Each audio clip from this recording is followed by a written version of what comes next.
पांडव वारनाव्रत में है? हाँ, वारनाव्रत। और माता कुंती? वो भी उन्हीं के साथ है। देवी कुंती के सम्मान में वारनाव्रत में एक समारोह रखा गया है।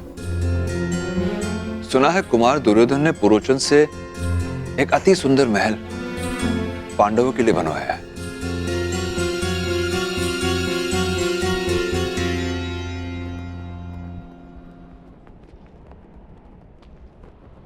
ये अग्नि नहीं है अंगराज, ये वो प्रकाश पुंज है जो हस्तिनापुर का भविष्य बदल देगा, और साथ में आपका और मेरा भी। पांडव वारनाव्रत में है और पुरोचन भी वहीं जा रहा था।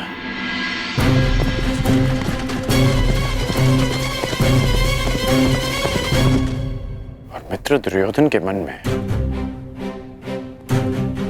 अचानक पांडवों के प्रति प्रेम कहां से उत्पन्न हो गया?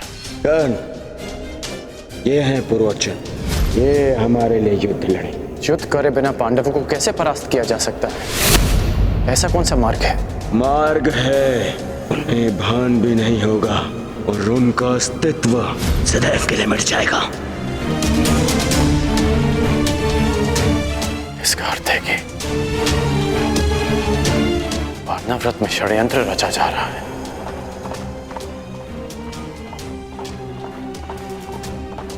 इसलिए गांधार नरेश मुझे दुर्योधन से मिलने नहीं दे रहे थे।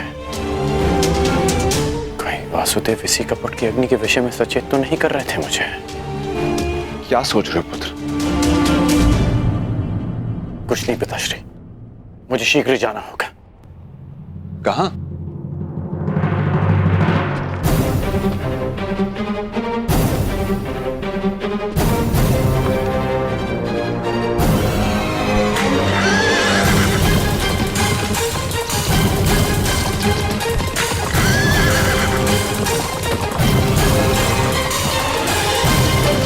जो समय पर निर्णय नहीं लेता, समय उसे कभी क्षमा नहीं करता पांचाल नरेश।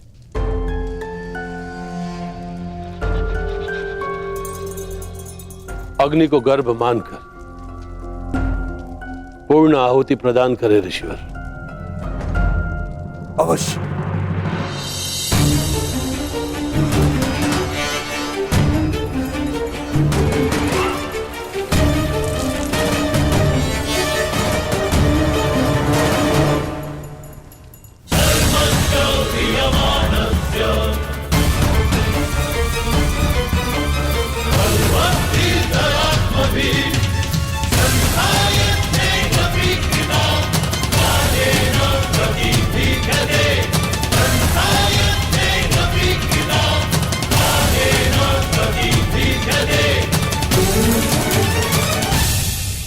वसुदेव, मेरी ये आहुति सफल होगी ना? ये मैं कैसे बता सकता हूं पांचाल नरेश? जब आप जानते ही नहीं थे, फिर ये सुझाव क्यों दिया? मैंने तो वही कहा जिसका वर्णन पवित्र वेदों में है। नहीं, आप मेरा यज्ञ भंग करना चाहते थे। मैं जानता हूं वसुदेव, आप द्रोणाचार्य को सुरक्षित रखना चाहते हो। मैं ये कैसे भूल गया कि उन पांडवों के संबंधी हो आप। हस्तिनापुर को मेरे प्रतिशोध से बचाना चाहते हो आप, और मुझे असफल देखना चाहते हो आप। अपने क्रोध के अश्वों को संभालिए पांचाल नरेश। यज्ञ भंग करने की इच्छा रखने वाले पूर्ण आहुति का समय आने तक की प्रतीक्षा नहीं करते। मैं ना हस्तिनापुर के पक्ष में हूं, ना पांचाल के। मैं तो नियति के पक्ष में हूं, धर्म स्थापना के पक्ष में हूं।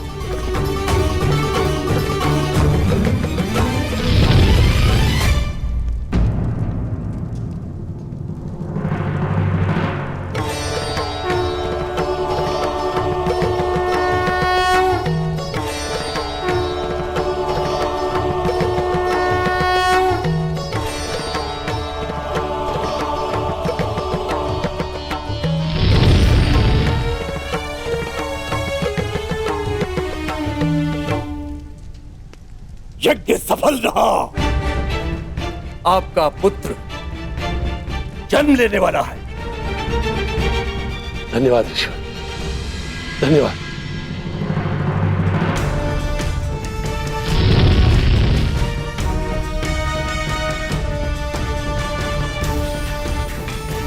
मुझे क्षमा कर देना वासुदेव, मेरे समक्ष एक समस्या उत्पन्न हो गई थी। उसी क्षण आपका आना हुआ। ये संयोग नहीं था, ये प्रारब्ध था। आप यहां मेरी सहायता के लिए आए हो। ना कुछ संयोग होता है, ना कुछ प्रारब्ध। कुछ होता है तो केवल कर्म पांचाल नरेश, और उनके फल।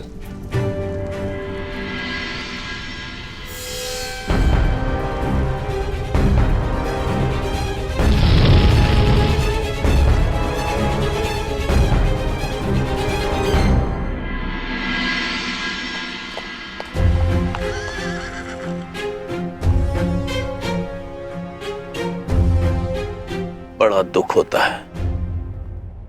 मेरा इतना सुंदर महल, मेरी इतनी सुंदर कृति कल प्रातःकाल राख का ढेर होगी, अपने भीतर उपस्थित अतिथियों समेत। अपना भविष्य उज्जवल करने के लिए मुझे अपने हाथों ही अपनी इस सुंदर कृति को ज्वाला देनी होगी।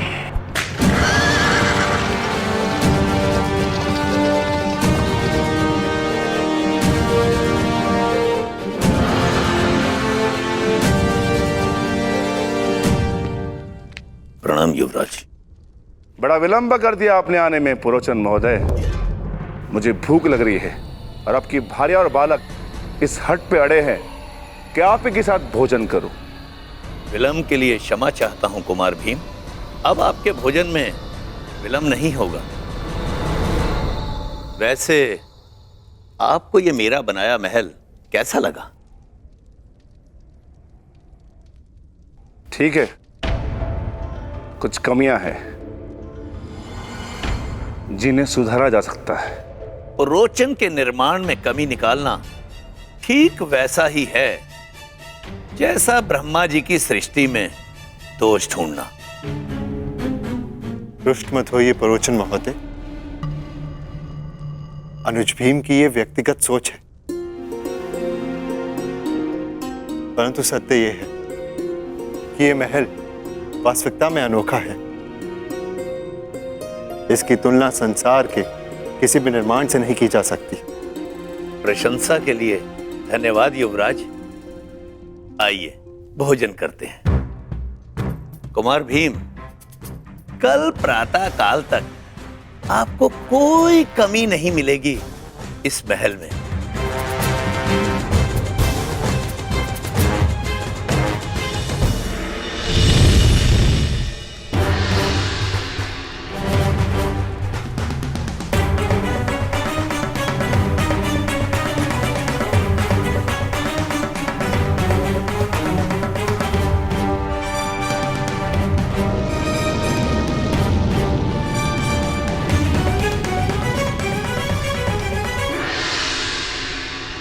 अग्नि कुंड से उत्पन्न अग्नि की भांति अधीर,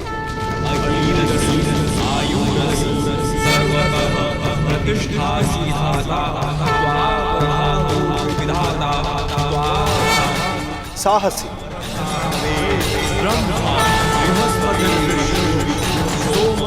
भव्य और विनाशक आपका ये पुत्र धृष्टद्युम्न कहलाएगा।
स्वागत है पुत्र।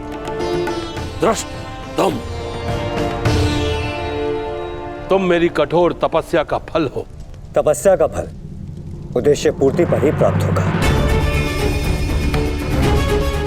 मेरे जन्म का उद्देश्य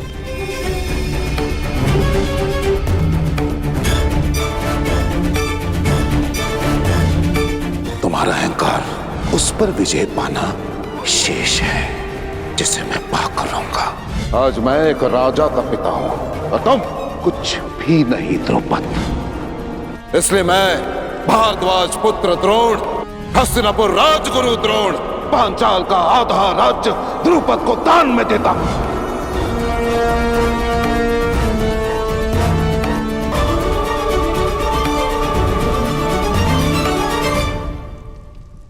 अपने पिता का प्रतिशोध पूरा करना। मेरे हृदय में जो प्रतिशोध की अग्नि जल रही है, उस अग्नि में मुझे द्रोण की आहुति चाहिए। तुम्हें अपने पिता का मान सम्मान और प्रतिष्ठा और पांचाल का गौरव और वैभव फिर से लौटाना होगा। आपकी तपस्या पूर्ण होगी पिताश्री, आज्ञा दीजिए। यज्ञ अग्नि से जन्म लेने वाले यज्ञसेन दृष्टद्युम्न, संसार में जन्म लेने वाले किसी न किसी कारणवश जन्म लेते हैं, परंतु लक्ष्य साधने का एक समय निश्चित होता है।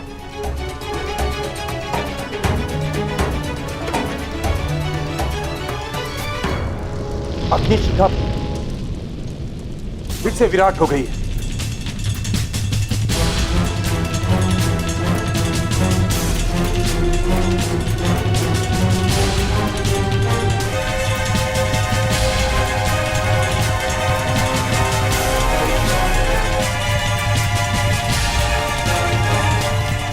प्रतीत होता है कि आज अग्नि बहुत अधीर है मुनि। आज जैसे अग्नि का सर्वत्र साम्राज्य है, हर दिशा हर ओर भिन्न भिन्न प्रकार की अग्नि गर्जना कर रही है। प्रतिशोध की अग्नि,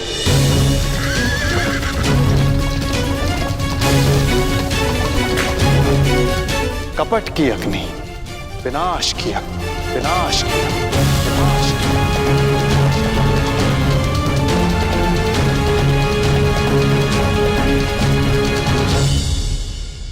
सब तैयार है ना? मसाले ठीक से डाल दिए थे? हाँ, सब वैसा ही बना है जैसा आपने कहा था।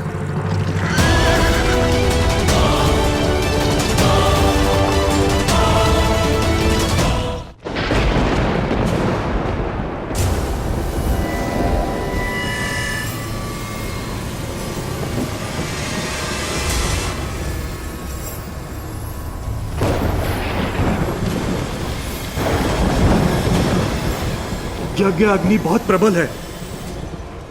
यह स्थान इतनी ऊर्जा सहन नहीं कर पा रहा है।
कुछ को ज्ञात है कि तुम आ रही हो, कुछ नहीं जानते कि तुम आ रही हो।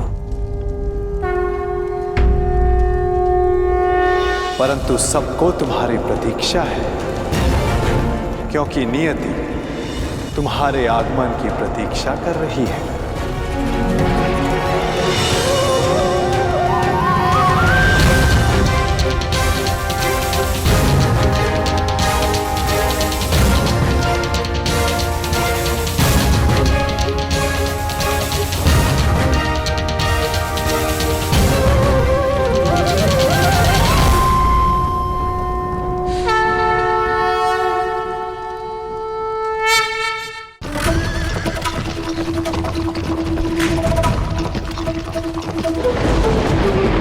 पांचाल नरेश, ये गुफा और अधिक समय तक नहीं रह पाएगी। ये अग्नि सबको निगल जाएगी, सबको निगल जाएगी। पांचाल नरेश, आप यज्ञांशी हैं, अर्थात इस यज्ञ को समाप्त करने की अनुमति दें। अग्नि को गर्भ माना है ना, तो उसके तप को भी सहना होगा। पांचाल नरेश, यज्ञ प्रारंभ किया है तो उसके संपन्न होने की भी प्रतीक्षा करनी होगी। जीवन में कभी नियति पर विश्वास किया है?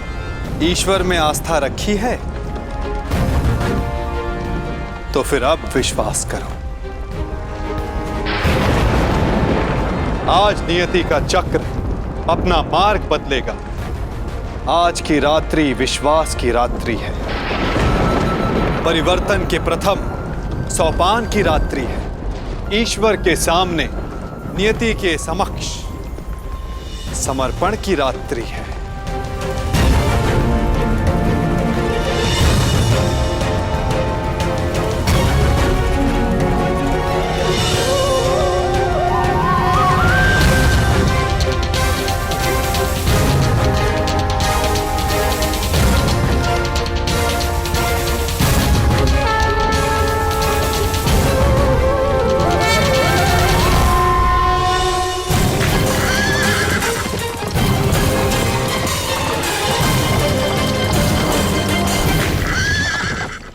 खाइए युवराज, भार्या ने अपने हाथों से ये भोजन तैयार किया है। सुस्वाद तो है ना?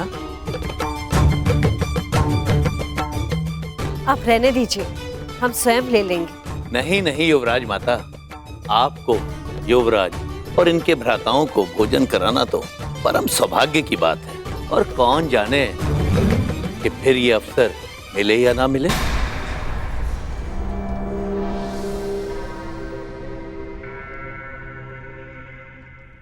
क्योंकि कल तो आप जाने वाले हैं ना?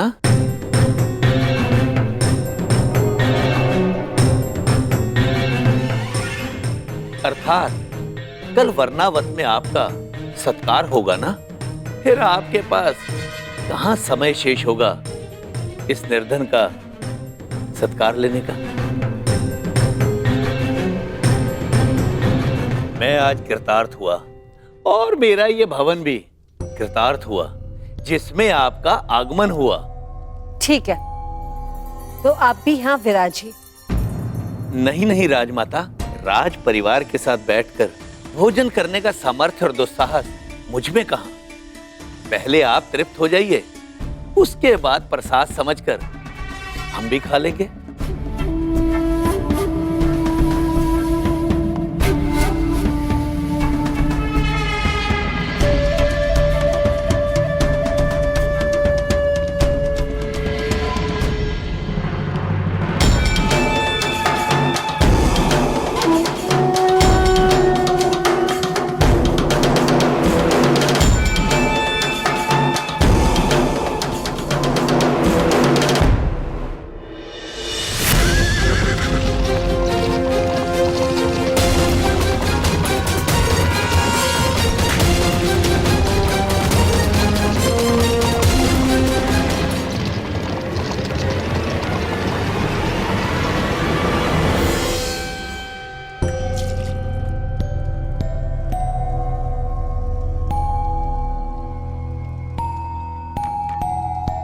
अरे, आप इतनी मदिरा क्यों पी रहे हैं? अपनी सफलता का उत्सव मना रहा हूं मैं। इतनी भी क्या शीघ्रता है? कार्य अभी संपन्न नहीं हुआ है।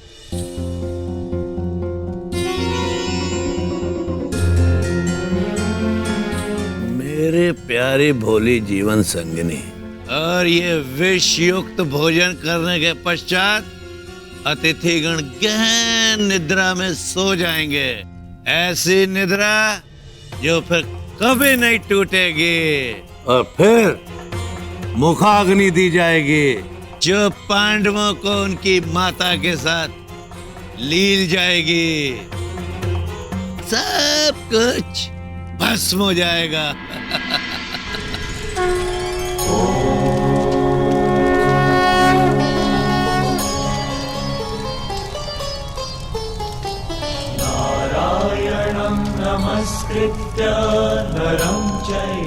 वसुदेव, हमें आप पर पूर्ण विश्वास है।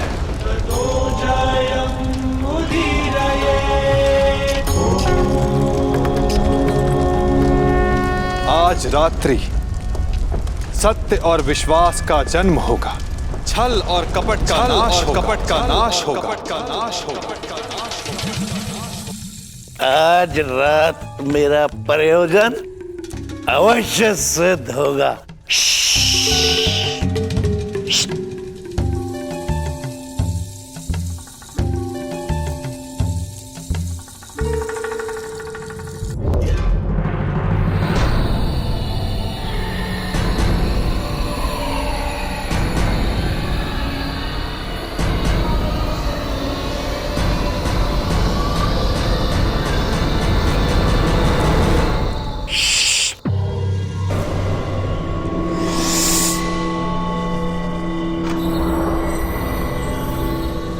आज पांडवों का नाश होगा। कुमार दुर्योधन का मंतव्य सफल होगा।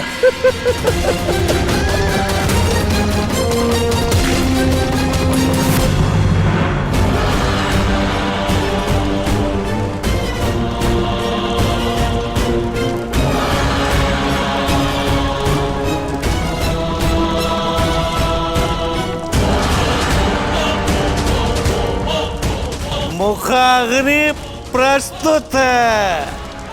सर्वशक्तिमान अग्नि, अपना भोग स्वीकार करो।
क्या किया दुर्योधन?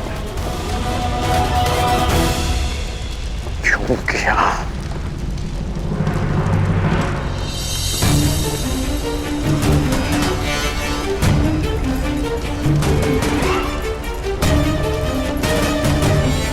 यदि नियति का अर्थ न्याय है तो यह अन्याय क्यों? विश्व के श्रेष्ठ योद्धाओं का ये अंत क्यों?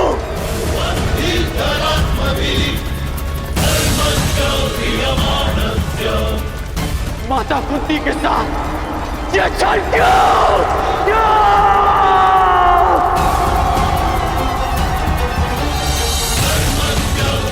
यह छल कपट की अग्नि का था इतना अधिक है कि वो न्याय को भस्म कर दे।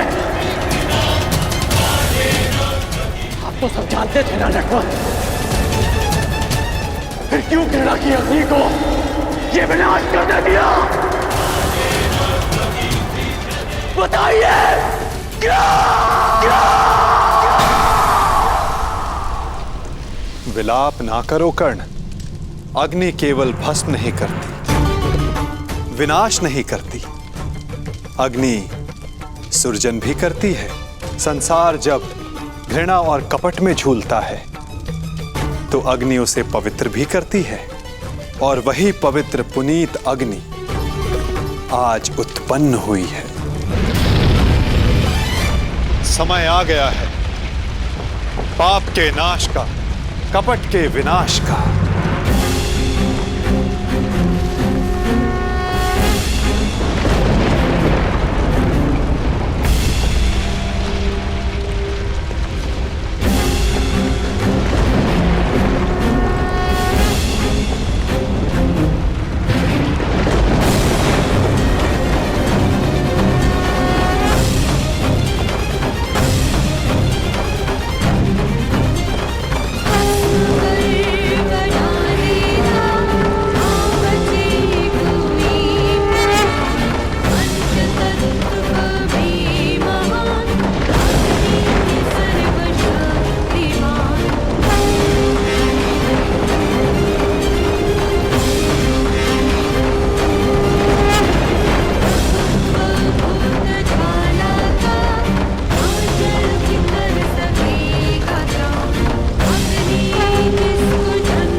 स्वागत है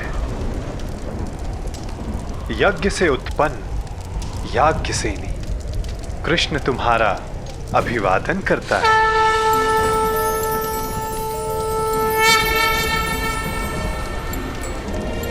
द्रुपद पुत्री द्रौपदी। कुमारी चापी पांचाली वेदी मध्य समुत्थिता सुहागा दर्शनीयांगी स्वासिकाया तलोचना।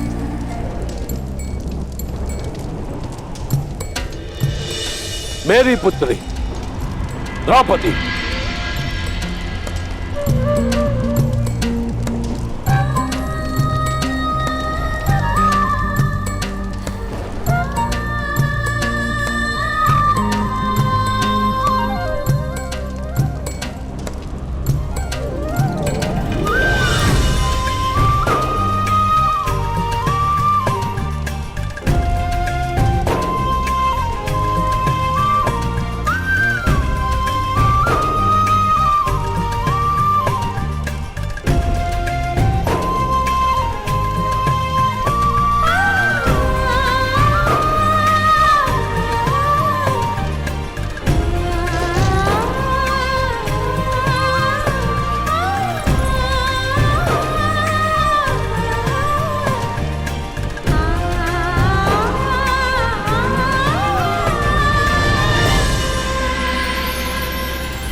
पिताश्री।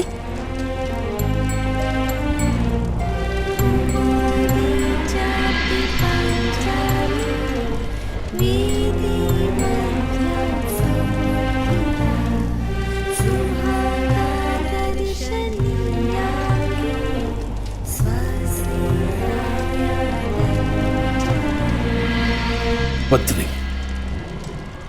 तुम मेरी प्रार्थनाओं का प्रसाद हो। आज्ञा कीजिए पिताश्री, मेरे जीवन का प्रयोजन क्या है? अर्जुन,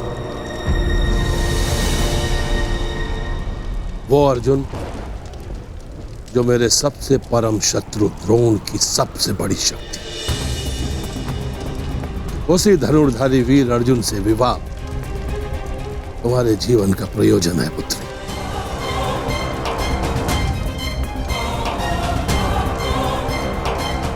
ताकि मेरा घोर शत्रु द्रोण अपना सबसे घनघोर अस्त्र खो बैठे।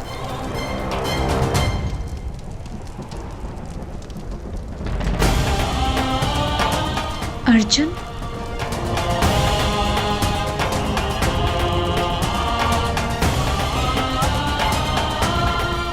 महाराज,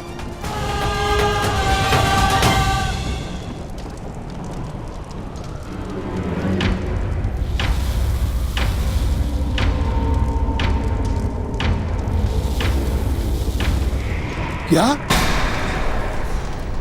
अर्जुन?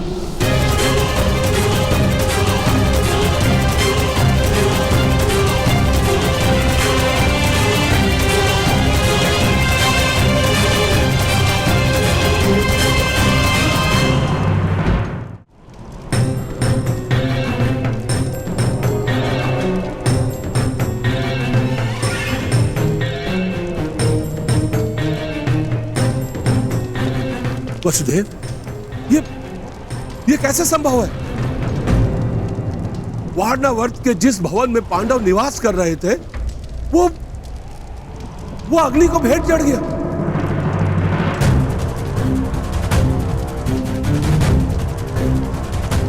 पांचों पांडव और उनकी माता काल के ग्रास में समा गए।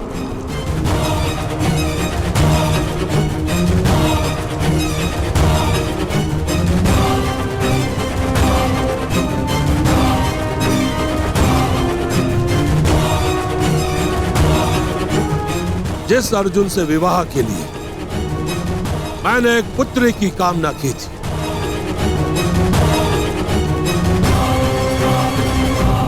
जब वो अर्जुन ही नहीं रहा तो मुझे इस पुत्री की कोई आवश्यकता नहीं।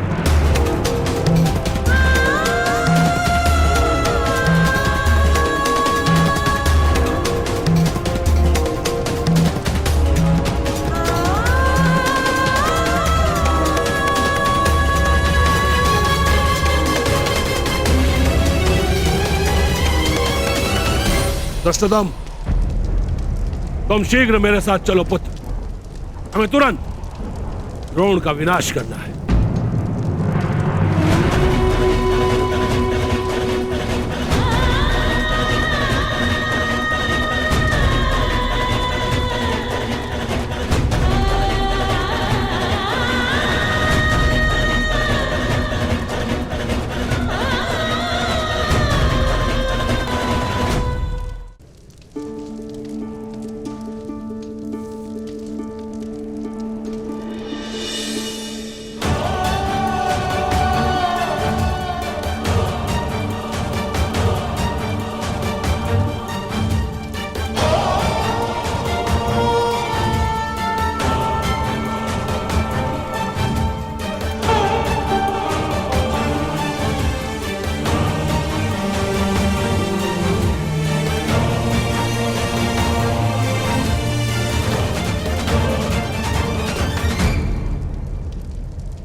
मेरा स्मरण करोगे ना पुत्र? मेरे पुत्र को अपना अनुज मानकर उनका रथ हाँको।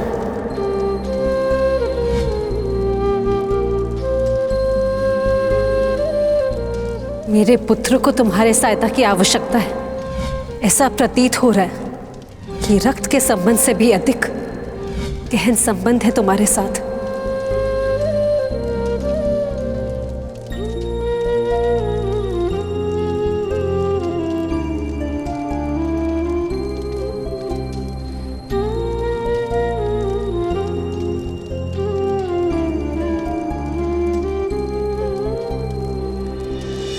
सदा परिवर्तन चाहा,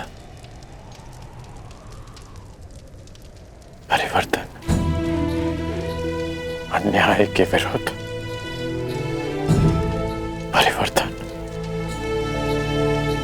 छल प्रयोग के विरुद्ध।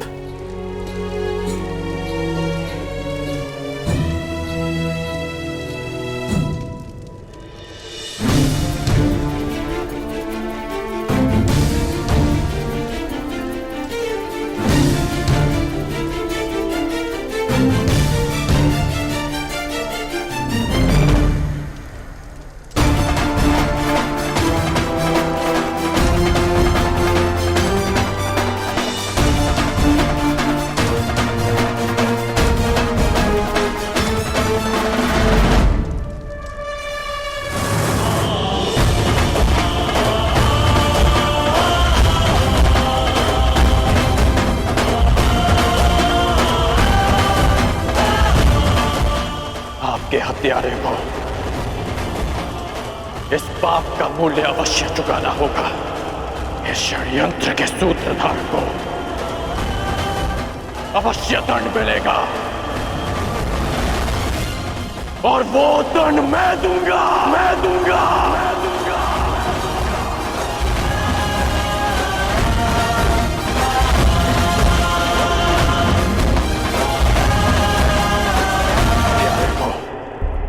इस पाप का मूल्य अवश्य चुकाना होगा।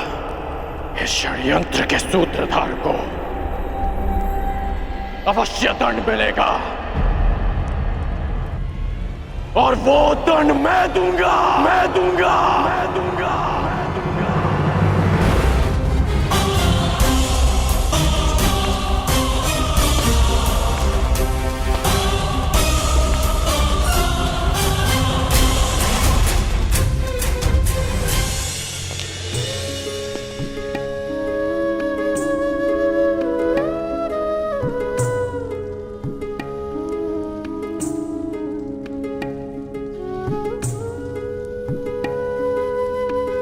जो संसार में आता है उसके जीवन का कारण और निवारण स्वयं नियति चुनती है।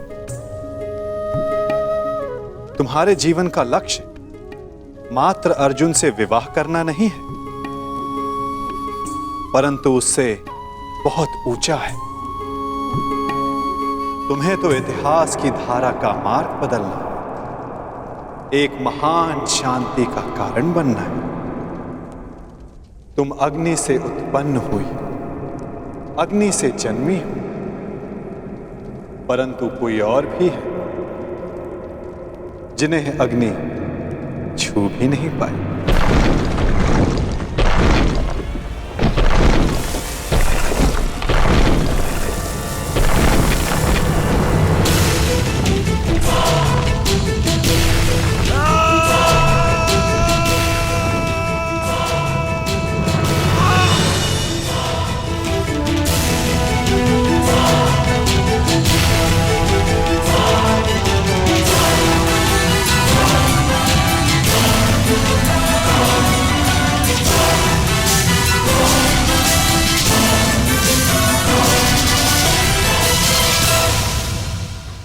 ईश्वर का धन्यवाद, आप सभी लोग सुरक्षित आ गए युवराज।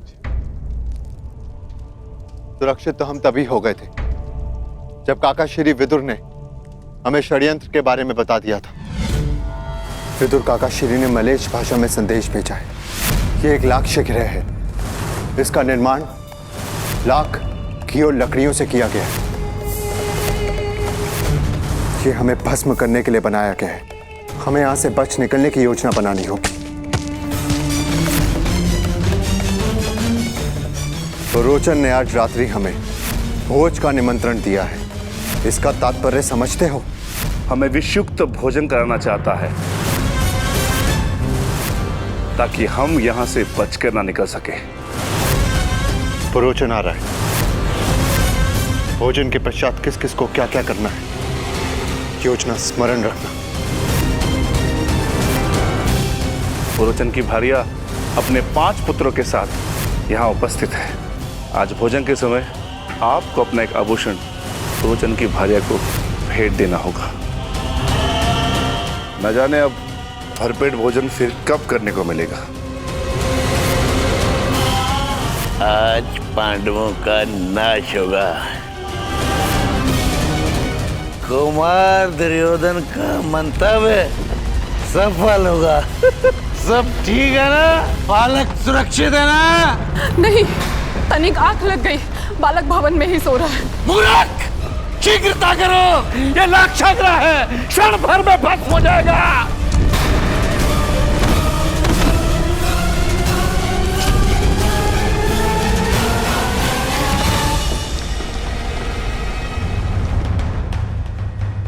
किस ओर युवराज?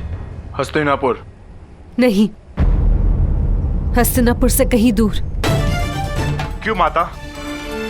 हमें शीघ्र ही हस्तिनापुर पहुंचना चाहिए, नहीं तो सब समझेंगे कि हम काल में समा गए हैं। अच्छा है ना? मैं भी यही चाहती हूँ कि सब यही समझे। बार बार तुम्हारे प्राणों पर आक्रमण तो रुकेगा। परंतु माता, दुर्योधन ने हमारी हत्या का प्रयास किया है और वो राजा बनने के लिए कोई चक्र रचता चाह रहा है। हमें उससे प्रतिकार लेना ही होगा। उसके प्रतिकार के पश्चात वो फिर तुम पर प्रहार करेगा। मेरे पुत्र राजा ना बने, ये मुझे स्वीकार है, परंतु तुम्हारे प्राण की हानि नहीं। हमें वन जीवन का अभ्यास है ना, हम वही रह लेंगे। तुम 5 भाइयों में प्रेम बना रहेगा। किसी की घृणा, किसी का विद्वेष नहीं।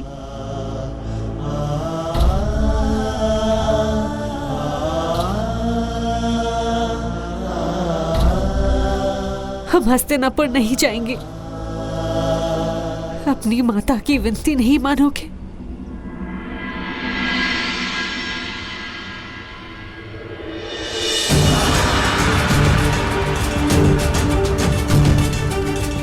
माता विनती नहीं, आदेश करती है माता श्री। हस्तिनापुर तो क्या, आपकी प्रसन्नता के लिए संसार भर का राज्य त्याग सकते हैं हम हस्तिनापुर नहीं जाएंगे।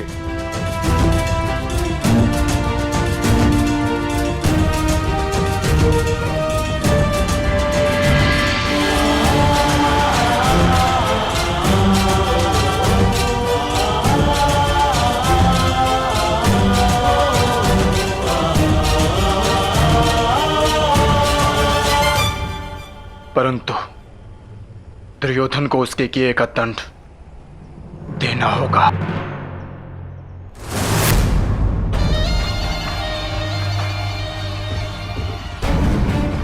आनंद आ गया, आनंद आ गया मामा श्री।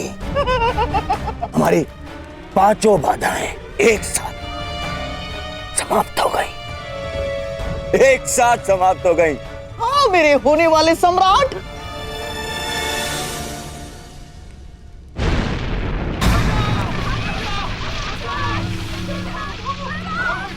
मामा श्री कोलाहल कैसा?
रहे हो? एक अग्नि तुमने लगाई और एक मैंने।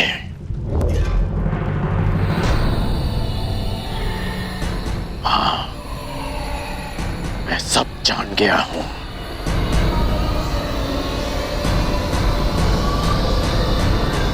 अब क्या करोगे? मुझे भी जला दोगे जैसे पांडवों और कुंती माता को जला दिया?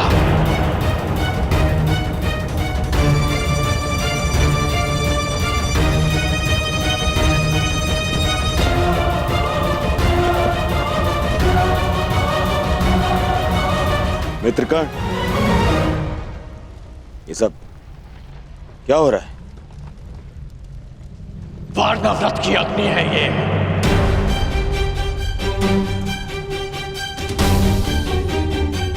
जो हस्तिनापुर तक आ पहुंचे।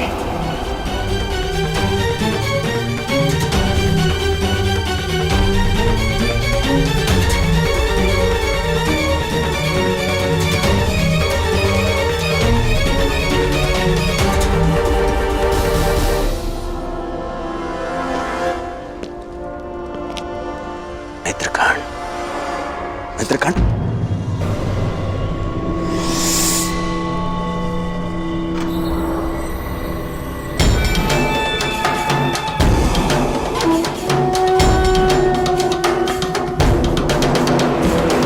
तुम कारण ही क्रोधित हो रहे हो मित्र।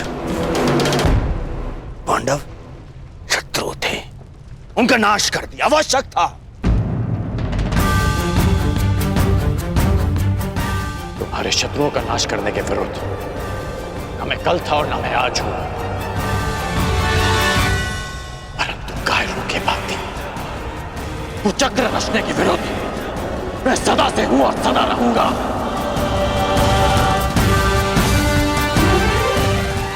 क्या तुम्हें अपने मित्र के शस्त्र बल पर बिल्कुल विश्वास नहीं था?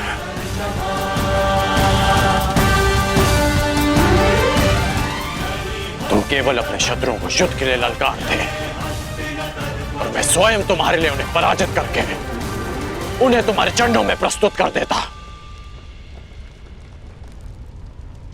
यही तो तुम्हारी समस्या है कर्ण।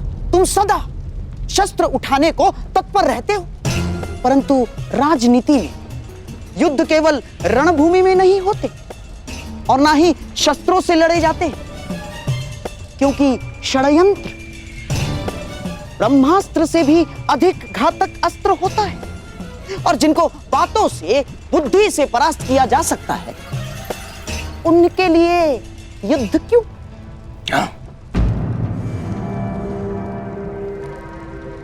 तुम अब भी नहीं समझ पा रहे हो?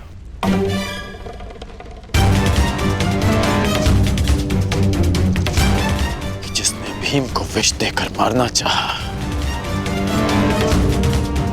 वो अब तुम्हारे मन में विष घोल रहा है।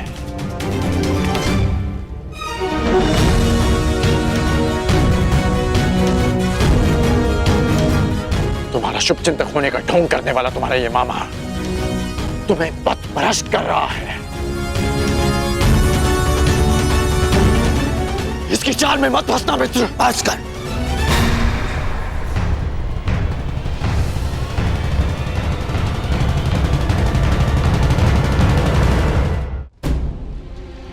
मुझे मेरा पद क्या थे, मैंने वो ही किया जो मुझे उचित लगा।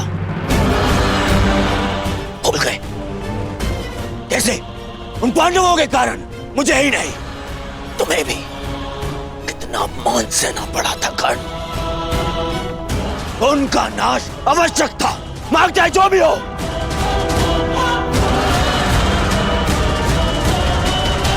और माता कुंती का अंत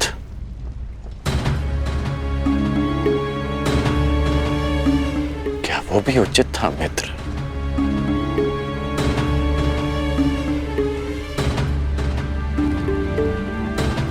स्त्री, बालक और निशस्त्र शत्रुओं पर प्रहार करना, क्या ये भी एक योद्धा का धर्म होता है? बताओ मित्र, बताओ।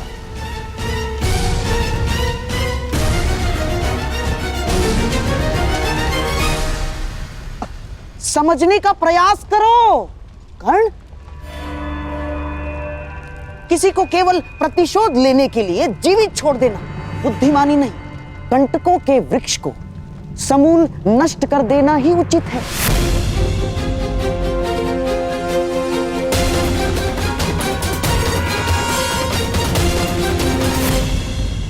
ठीक कहा आपने।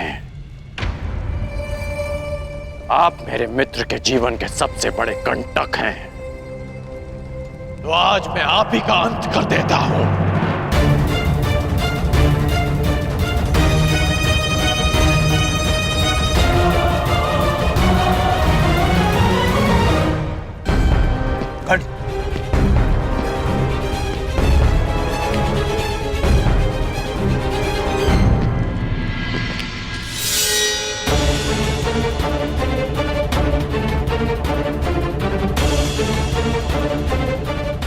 आपने एक योद्धा को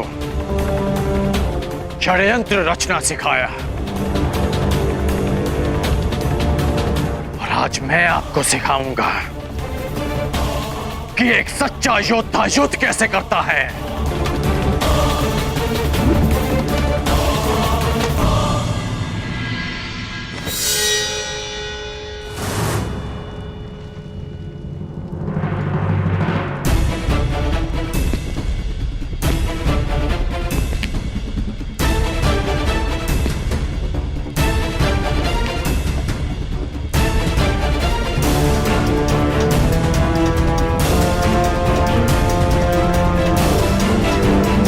सावधान कर्ण।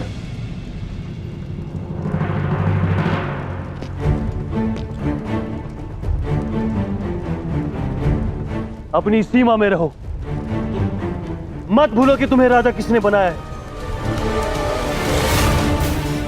ये मत भूलो कि तुम किससे बात कर रहे हो। मैं उससे बात कर रहा हूं जिसके पास ना क्षत्रिय का साहस है और ना ही राजा की मर्यादा। कर्ण!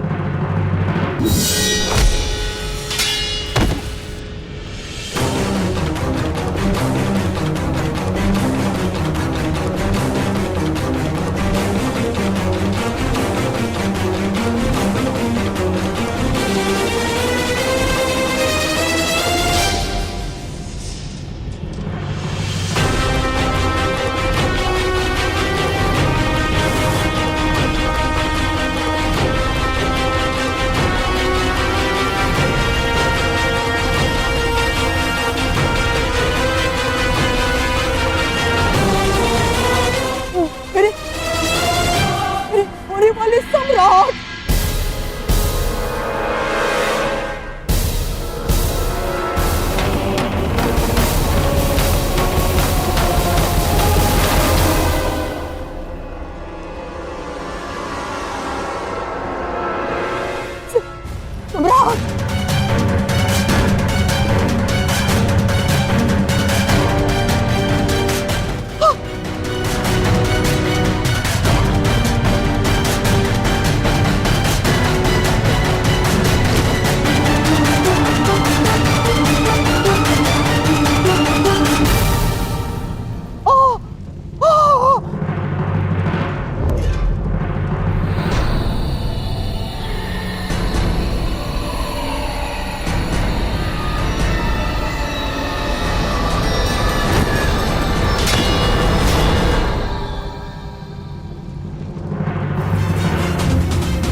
क्योंकि प्रहार करो ना मित्र।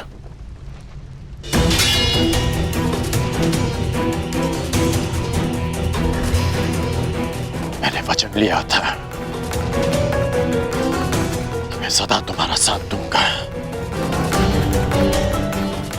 परंतु कुचक्र में नहीं, षड्यंत्र में नहीं।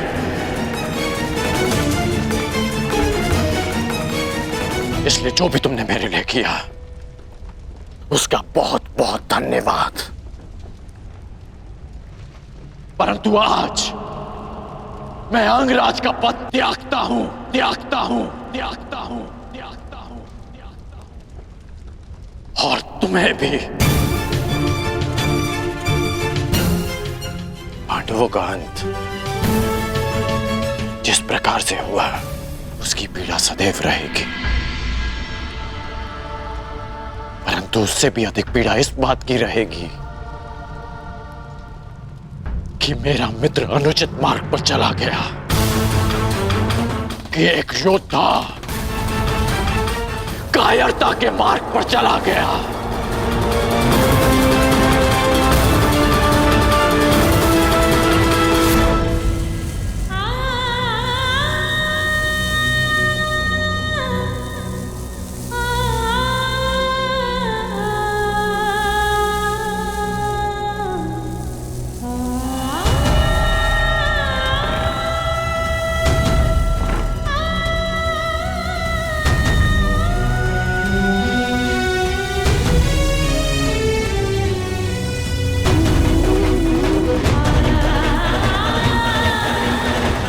जिस अर्जुन से विवाह के लिए मैंने एक पुत्री की कामना की थी, जब वो अर्जुन ही नहीं रहा तो मुझे इस पुत्री की कोई आवश्यकता नहीं।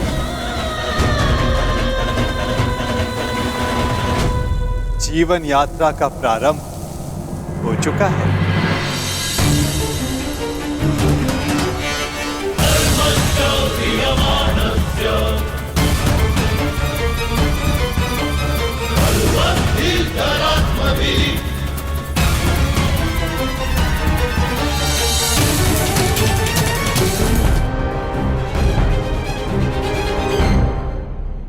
जीवन यात्रा का प्रारंभ हो चुका है। यात्री चलेगा तो कहीं ना कहीं अवश्य पहुंच जाएगा।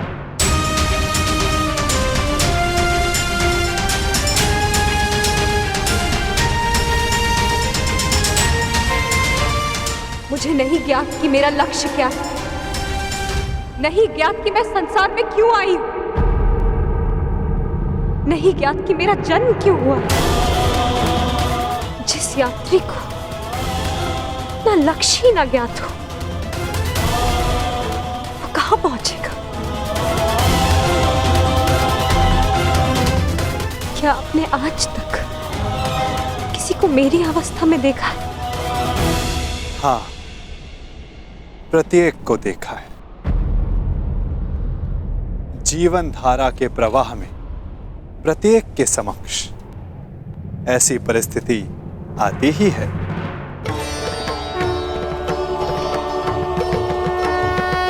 मैं तो ये भी नहीं जानती कि जो इस समय मुझसे बात कर रहा है वो कौन है। मनुष्य का परिचय उसके कर्म होते हैं या किसी नहीं। नाम तो उसके स्थान, उसके वंश, उसके रूप के अनुसार रख दिए जाते हैं, परंतु तुम्हारी उत्सुकता को शांत करना भी आवश्यक है। तुम द्रुपद की द्रौपदी हो तो मैं वसुदेव का वासुदेव हूं। यदि शामल होने के कारण तुम कृष्णा हो तो मैं कृष्ण हूं। परंतु यदि इस समय कुछ सबसे अधिक महत्वपूर्ण है तो ये कि तुम चिंतित हो और मैं तुम्हारा शुभ चिंतक हूं। आपसे वार्तालाप करने का मेरे पास कोई कारण तो नहीं है, परंतु आपसे बात करके अच्छा लगता है। आपसे वार्तालाप करके मन को एक विचित्र शांति तो मिलती है, परंतु मन में आए प्रश्नों का उत्तर नहीं। और क्या प्रश्न है जिनका तुम्हें उत्तर चाहिए कृष्णा? एक ही तो प्रश्न है, मेरे जन्म का उद्देश्य क्या है? मेरे जीवन का लक्ष्य क्या है? प्रणाम द्वारकाधीश। महाराज द्रुपद और कुमार दृष्टद्युम्न आपके निवेदन पर अग्निकुंड के स्थल पर आपकी प्रतीक्षा कर रहे हैं। उन्हें कहो मैं आ रहा हूं। मेरे प्रश्न का उत्तर दिए बिना जा रहे हैं वासुदेव।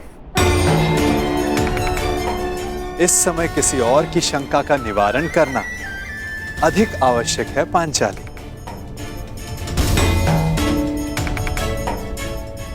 हो सकता है कि उस समाधान में तुम्हारे प्रश्नों का उत्तर भी तुम्हें मिल जाए।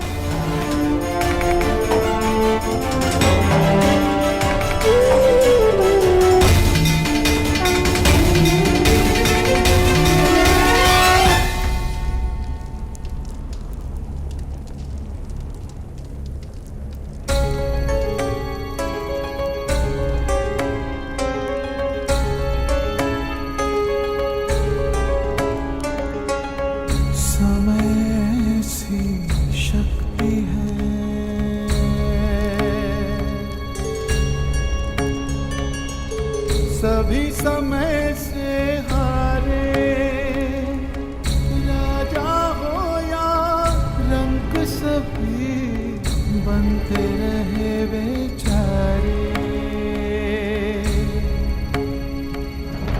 समय बड़ा महान है इस जग में, समय बड़ा महान, समय बड़ा महान है इस जग में, समय बड़ा महान।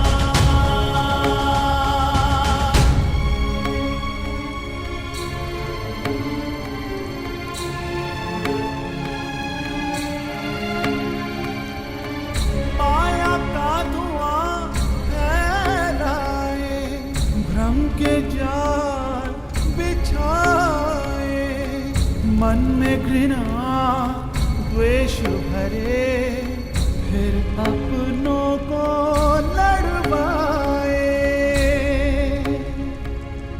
सही समय पे सत्य को लाए, झूठ को करे किनारे। राजा हो या रंक सभी बनते रहे बेचारे। समय बड़ा महान है इस जग में, समय बड़ा महान, समय बड़ा महान है इस जग में, समय बड़ा महान।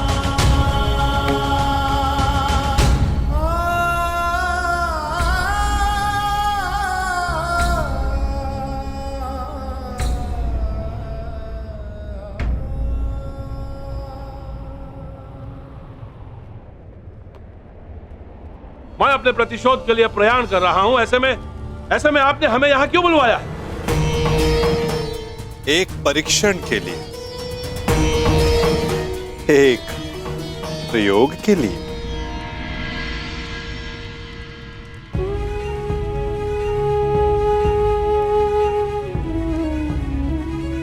कैसा परीक्षण और यहां क्यों? क्योंकि ये तुम्हारा जन्मस्थल है दृष्टद्युम्न। इस स्थल को यज्ञ अग्नि ने पवित्र किया है। ऐसे स्थान मनुष्य के पंच दोष सामने ले आते हैं। काम, क्रोध, मोह, लोभ, अहंकार। इन पंच दोषों की ऊर्जा ऐसे स्थान पर धूम्र में परिवर्तित हो जाती है, और ये धूम्र तुम्हारे दोषों का है द्रुपद कुमार। दोष जितना अधिक होगा, धूम्र उतना सघन होता जाएगा। मैं कुछ समझा नहीं वासुदेव। अपने पुत्र के लिए आपका मोह पांचाल नरेश, ये पहला दोष है। मुझे इस बात पर विश्वास नहीं।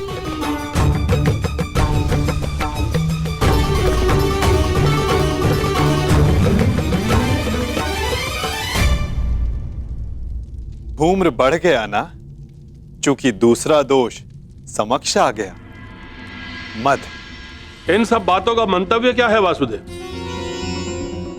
क्या आप हमें हस्तिनापुर पर आक्रमण करने से रोकना चाहते हैं? नहीं, इसके विपरीत मैं तो इस आक्रमण में आपका साथ देना चाहता हूं पांचाल नरेश।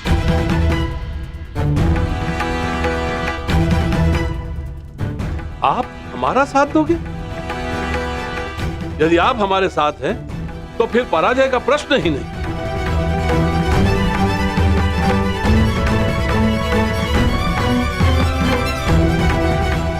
लोभ, तीसरा दोष। परंतु मैंने जो कहा, मेरा मंतव्य वही है पांचाल नरेश। मैं इस आक्रमण में आपके साथ रहूंगा, परंतु उससे पूर्व दृष्टद्युम्न को मुझ पर एक प्रहार करना होगा।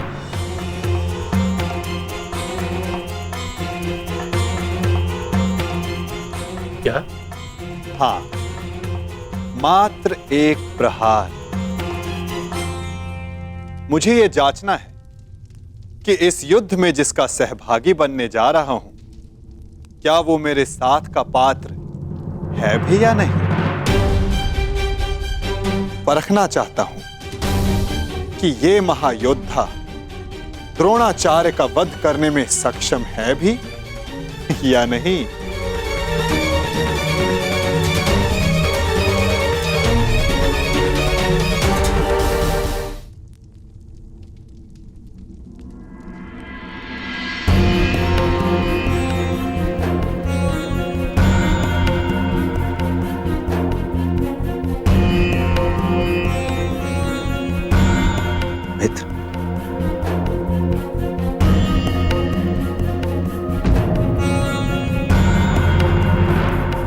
माता कुंती के अंतिम संस्कार में मुझे सम्मिलित होने दिया, उसके लिए धन्यवाद। धन्यवाद कैसा कर्ण? मैं जानता हूं माता कुंती के साथ में तुम्हारा विशेष स्नेह था। और एक बात, तुम मेरे लिए मेरे भ्राता से कम नहीं हो मित्र। कल मेरे जीवन का सबसे बड़ा स्वप्न पूर्ण होने जा रहा है। कल मेरा युवराज अभिषेक है मित्र, और यही तो तुम्हारा भी स्वप्न था ना। कर्ण, मैं जानता हूं तुम्हें लगता होगा कि जिस मार्ग पर चलकर मैंने ये मुकुट प्राप्त किया है वो उचित नहीं है। परंतु यदि तुम मैं आ जाऊंगा, तुम्हारे अभिषेक के लिए मैं प्रस्तुत रहूंगा।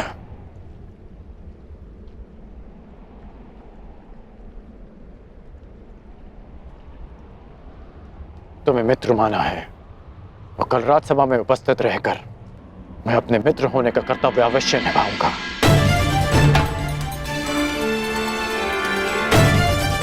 मैं जानता था मेरा ये मित्र मुझे कभी निराश नहीं करेगा।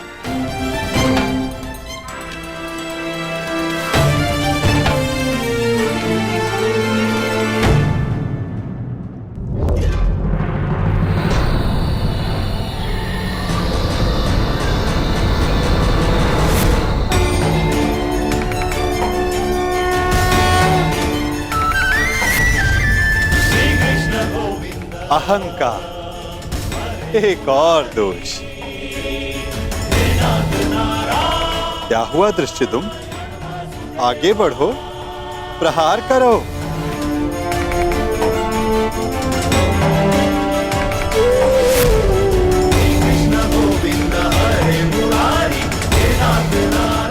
क्रोध, अंतिम दोष।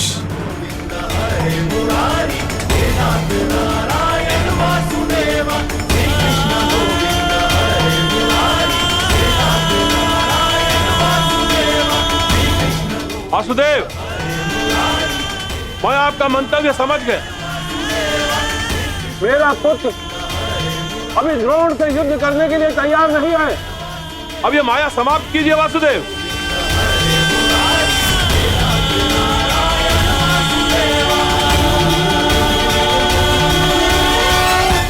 माया का बाण छूट चुका है पांचाल नरेश। जब तक सारे लक्ष्य भेद नहीं देता, रुक कैसे सकता है? अब कौन सा लक्ष्य शेष है?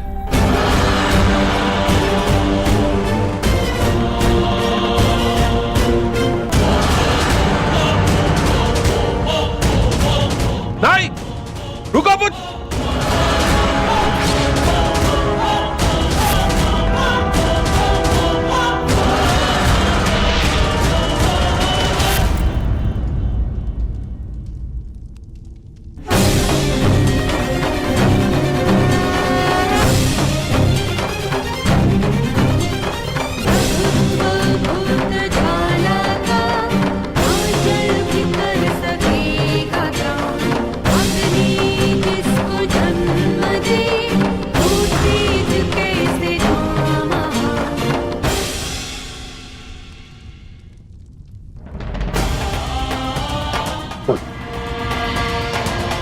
तुमने मेरे प्राणों की रक्षा की।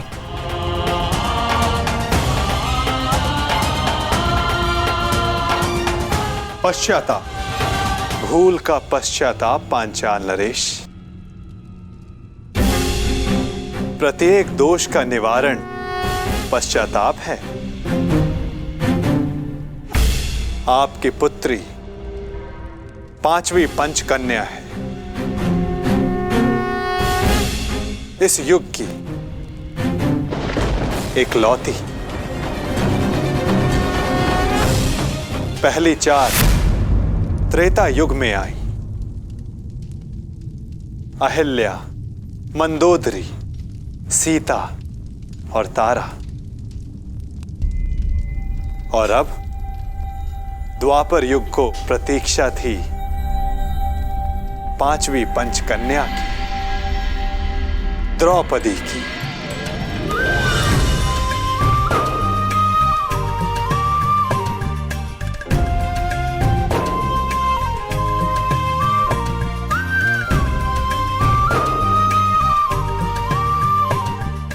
अब तुम्हारे प्रश्नों का उत्तर देने का समय आ गया है पांचाली। मनुष्य के जीवन का लक्ष्य और प्रयोजन भिन्न होते हैं।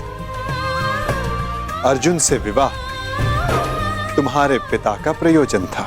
तुम्हारे जीवन का लक्ष्य बहुत ऊंचा, बहुत आगे है द्रौपदी। एक बार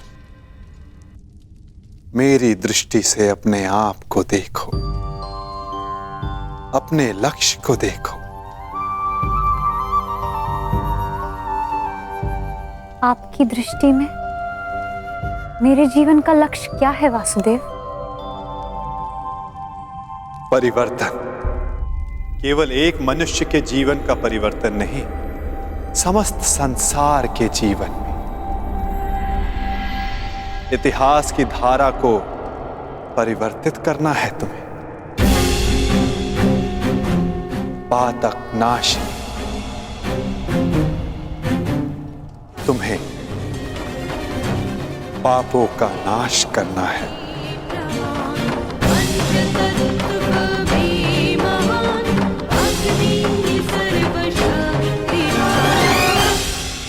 आपने मेरी आंखें खोल दी केशव। मैं सौभाग्यशाली हूं पुत्र कि मुझे द्रौपदी जैसी पुत्री प्राप्त हुई। वासुदेव, अब आप ही मेरा मार्गदर्शन कीजिए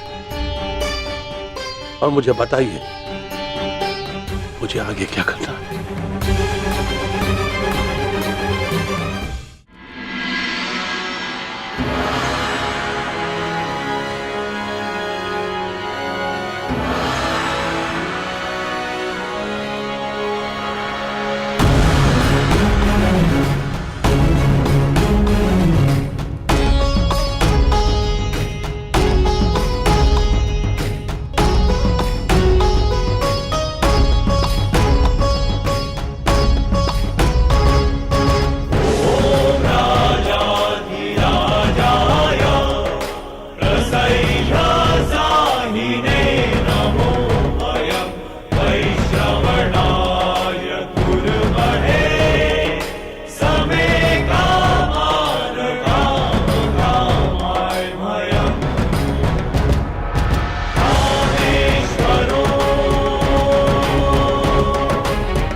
मित्रकंठ,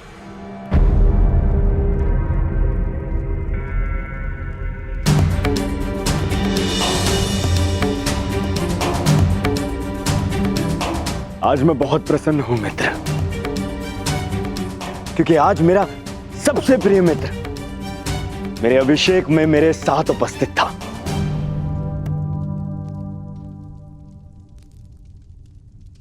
मैं यहां आया क्योंकि एक मित्र के अभिषेक में उपस्थित होना मेरा कर्तव्य था।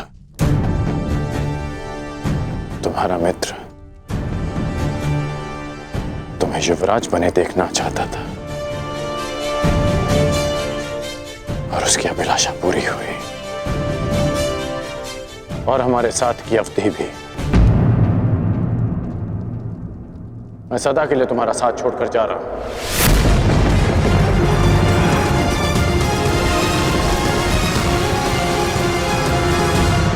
युग बदल रहा है पांचाल नरेश।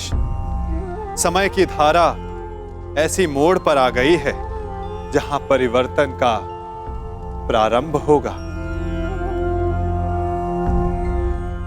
शीघ्र ही इतिहास करवट लेगा।